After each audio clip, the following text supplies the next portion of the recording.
How can you know what you're capable of if you don't embrace the unknown?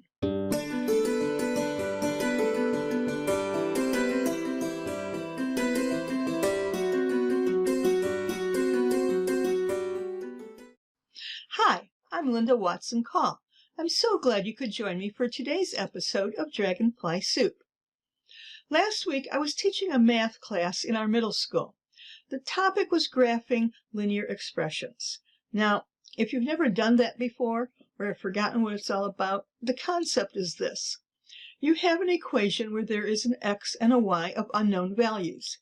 By using a value for x, you can find out the value of y. Once you have the value of x and y, you plot it on a graph like this. Continue using different values for x to find different values for y. Usually we do 3 or 5 values. When the plot points are connected, the graph or the slope looks like this. It seems pretty straightforward to me. Pick a value and solve. Repeat 2 times or more, then draw the line. But the students were stuck on x. They kept asking me, well, what's the right value to use? I kept saying any value, but try to keep your number between a -4 and a +4. But which number should I use? I quickly realized that they were stuck on the right number. They didn't want to use the wrong number, even though I kept reassuring them that any number within the parameters of a -4 and a +4 would work just fine. Pick 3, any 3. Between classes, I tried to come up with a way to make this process easier for them.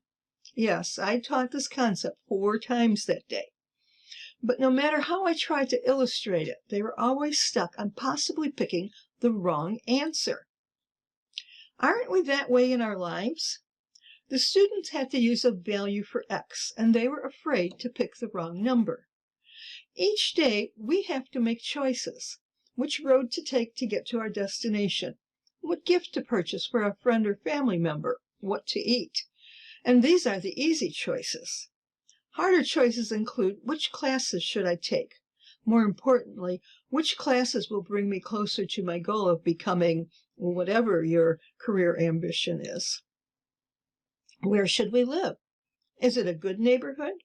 Is it affordable? Or should I take that job offer or wait for something better? What if this is the best I can do? What if I take it and get a better offer next week? X is always the unknown. But if you don't choose something for X, you'll never find out the Y. Esmeralda Santiago, author of the epic novel Conquistador, said, "How can you know what you're capable of if you don't embrace the unknown?"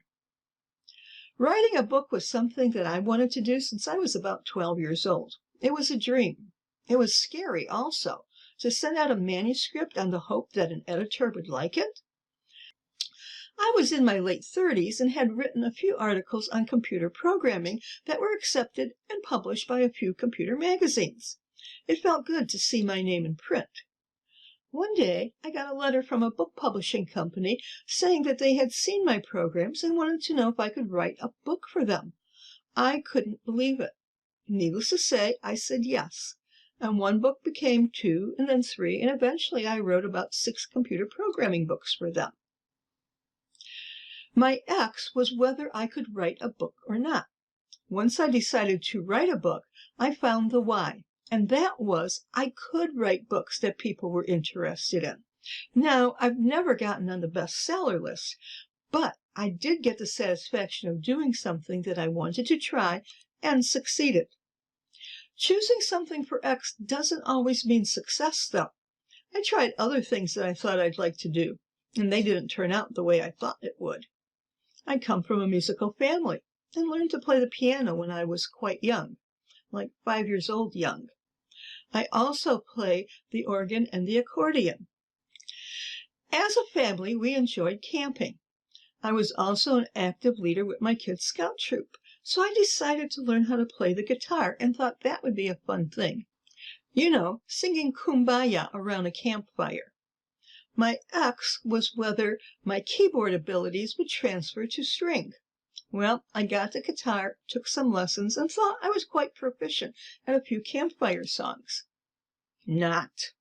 I did the X part, learning to play the guitar, but the Y was not the result I expected. I would not say I played poorly, but by the time we got to the third song, it just wasn't going well with the kids.